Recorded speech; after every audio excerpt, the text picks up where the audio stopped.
Alright, so you got a 33-inch tyre here, and you want to go back to a 30, 31? Who the hell does that? Stay tuned. G'day, Keithy here. Thank you for tuning in. I hope you're doing well. So today I've got a bit of a multi-part series for you guys that I've been working on for about 6 months, believe it or not. And it's all come from my pocket as well. I haven't got any sponsors for videos. So this video I thought might interest a lot of you guys. It doesn't matter whether you own a Range Rover like myself, a Commodore, a Falcon, a Nissan Patrol, any four-wheel drive really. I think it's all relative at the end of the day if you do the math with percentages. What we're here to do is we're here to test the effects of what we do every day as four-wheel drivers on fuel consumption. So what usually happens is you start out with a standard four-wheel drive, you get out a little bit, you realise you need 2 inches of lift, and maybe a set of 33-inch tyres will get you further off-road. So you drive around like that for a little bit and then you go, oh hang on, I think I need a roof rack and I need to put some drawers in the back because we've been camping a bit, and now we need a little bit more of this and a little bit more of that. It'd be great to keep it in the car all the time. So you go out and do that, you add a bit of weight to your car, 200 or 300 kilos. And then what I'm going to do after that is something that probably not too many people will do, and that is I'm going to install a thermo fan and do the same thing. Get the effects on fuel consumption, drivability, etc, and see how it stacks up real world, as long as it works, of course. So in order to do a test like this, you need to make sure that you've got a set of rules and a lot of consistency. So I'm not giving this even half a chance by starting this test at the height of summer, 35 plus degrees. So fuel consumption is really going to be at its worst when I'm doing this test, which is okay because that's as real world as they get. You get hot days, you can't do it all in perfect conditions. So test number 1, the car's going to be standard. Test number 2, I'm going to add 2 inches of lift and 33-inch tyres. Test number 3, the roof rack's going back on, and I'm also going to put all the weight in here. And test number 4, thermo fan. The test loop is going to be a highway run of about 100 kilometres, as close as I can get that. And for the around town run, the city run, whichever you like to call it, I'm going to do about 50 k's of that. I'm going to fuel up at the same service station. I'm going to record the litres that I used to fill each time. And I'm also going to use the same Bowser. I'm going to record what the trip computer says for fuel consumption, compare that to what I actually got. For the speeds that I'm going to be travelling at, I'm going to use the GPS because speedos and odometers can be out from time to time, especially if you throw taller tyres on, that'll throw that out. So the GPS is going to do all the distances. I'll get back to you with those once I've done those runs. What effect do you reckon it's going to have? I think weight's going to be the biggest killer. I don't think the tyres are going to hurt it too much, but yeah, we'll have to wait and see how that all plays out.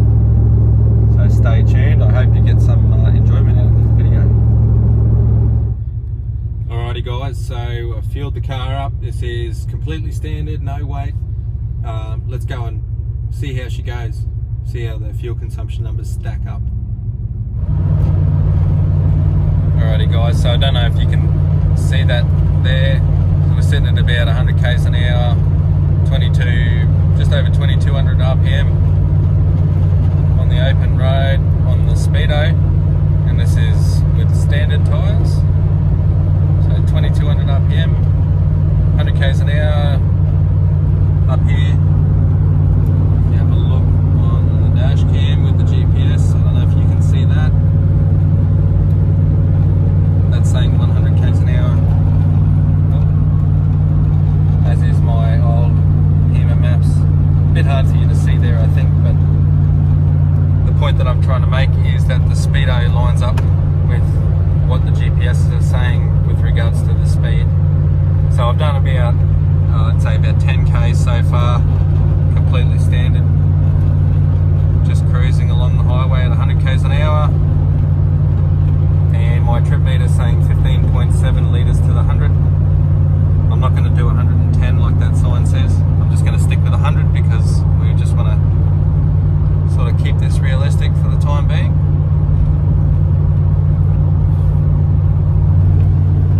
Well, that was a little bit crazy just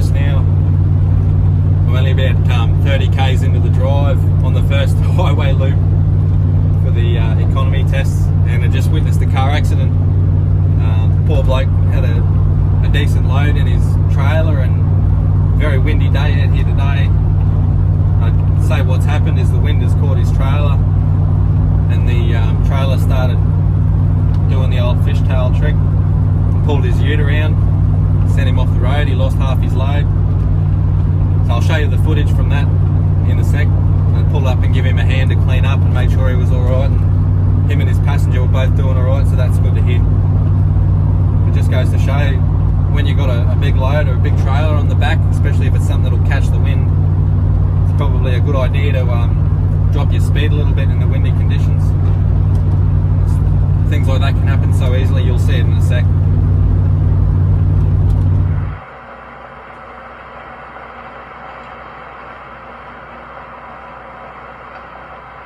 Holy shit.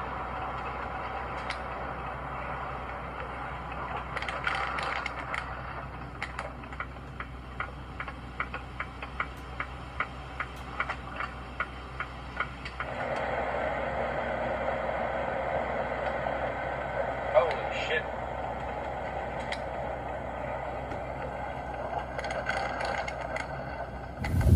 Okay, so here's a bit of a look for you guys. You've probably never seen this, and I even haven't seen this too many times myself. So this is what's underneath my drawers. I've got obviously the jack, wheel brace, all of that kind of stuff that usually lives in, a couple of spare parts, a thermostat and radiator hoses and whatnot. This is my gas tank, so you can get a better look at that. I have got the carpet cover that normally goes across this, but I've decided not to put it in there. It doesn't weigh much anyway, but for the fact that the drawers are probably going to go back in here soon, I figured there's no point putting it back in. What I will mention though is in here I've got my auxiliary battery, and obviously I've got the C-Tech charger there, and two-way radio, and all kinds of things like that are still in the back here. So the battery and whatever's in there, it's probably a good 40 kilos in the back that I couldn't really get rid of without cutting the electrics off and mucking around, and I didn't want to do that. So I mean, as far as getting as close to stock weight as possible, that's going to hinder it. Likewise, this wheel carrier here is going to hinder it. That would weigh a little bit. So you can see I've even gone to the length of putting the standard tyres back on this old girl. And for those of you who know what P38s are about, I've actually calibrated my heights. So that's my low height. I've still got the 2-inch lift in, but that's my low height. Now I calibrated that because we're going to be doing some highway runs, and I want to basically try and simulate what it's like without the 2-inch lift in the car. Lucky that I can be able to do that on this thing here. So that's at about the same height that the highway height would have been had I not had a 2-inch lift in this thing already. So that's going to keep the aerodynamics looking pretty good. Another thing that is it's unfortunate that I couldn't get rid of is this big snorkel here. There's not a lot of resistance in that, wind resistance and whatnot, but I'm not taking that off for the purpose of this test or anything. So you can see there, all the standard tyres are back on. They've been sitting for 2 years now. So what I'm going to do, I've got no weight in the back, I've got nothing, I've got no kiddie seats, I've got nothing on the floor in the back there. Everything is out. It's completely stock as far as I can make it. Okay, so what you're seeing in front of you now is a temp controller that I've installed to monitor the engine temperatures. So it's in the top radiator hose. I'll tell you more about that later. I just wanted to sort of monitor the temperatures, especially while standing, and then as things progress. So you can probably see there we're sitting at about 85. It's been up to 87 degrees, just cruising at 100 k's an hour on the highway. So we'll keep our eye on that through the other tests as well, just see how that changes. Yeah, well, I've got to say, doing this fuel consumption test, I think my favourite part of it is roast beef and gravy roll from the survey. Can't argue with that. Righto, so I've done the highway run completely standard. It took 15.51 litres. It did, by the GPS, 107 kilometres. By the dash I did 103.2, so a little bit out.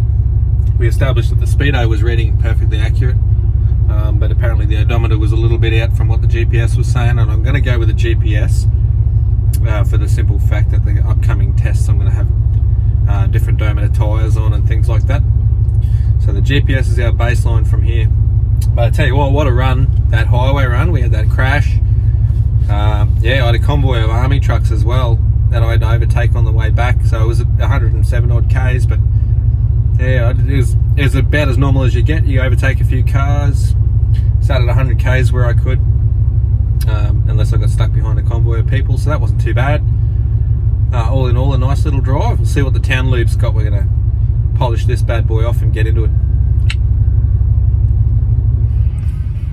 So we got a little bit of traffic up ahead. It's about 3:30 in the afternoon, so I'd say possibly school traffic, but also the very first Cowboys game at the new stadium as well. There'll be a lot of people parking down here. Beautiful afternoon, 33 degrees. Well, I was saying 35 now. It's 33 before. Beautiful afternoon.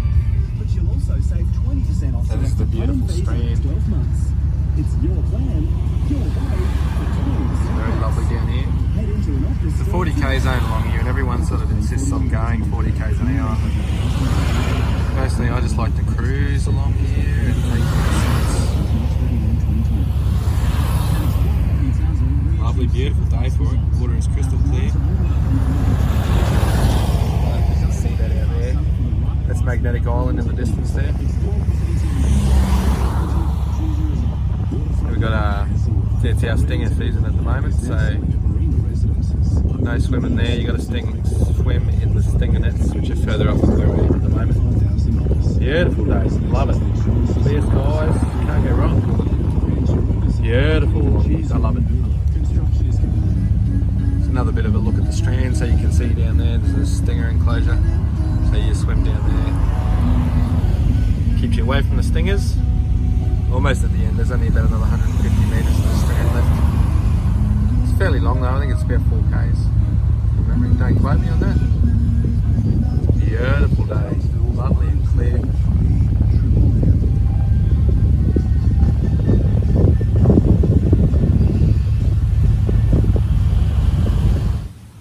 Alrighty guys, so I'm back from the standard run. I did about 107 k's on the highway, and I did around 50 of the city and town type driving today. It was a bit hard to get 100 k's up. I would have been driving for about 3 hours around town, so I sort of pulled up at 50, which wasn't too bad. There was traffic, there were roadworks, the usual kind of stuff going on there. And I've written down the fuel data. I got the odometer reading, the trip meter reading, sorry, from the car. I also use the GPS for the distance, and that's going to be our baseline for all of the tests, because obviously we're going to change tyre size, so the odometer, trip meter, etc. is going to be out once the tyre size increases. I wrote down what the trip meter was saying for fuel consumption, so we'll compare that to what I actually got with the GPS distance and the litres that I actually put into the tank. So now what I've got to do, I'm going to chuck these 33s back on and reprogram my low height so that I've got the 2-inch lift again, and we're going to do the test again, same exact route, same speeds by the GPS. Obviously I'm using the GPS for that, so on the highway sit at 100 k's an hour or as close to as possible, and around town, yeah, just obviously maintaining the speed limit and no more, and just keeping up with the traffic if it's a bit slower. So it was a good day all in all. I was actually quite surprised. The highway fuel consumption was a bit different to what I expected. Around town was actually a little bit better than I expected. I'm going to fill you in part 2, 3 or 4, however many parts this takes. So sit tight and wait for the results, guys. I'm going to go and fit these tyres up now and reprogram these heights and get ready to go out and do another lap, another couple 100 k's.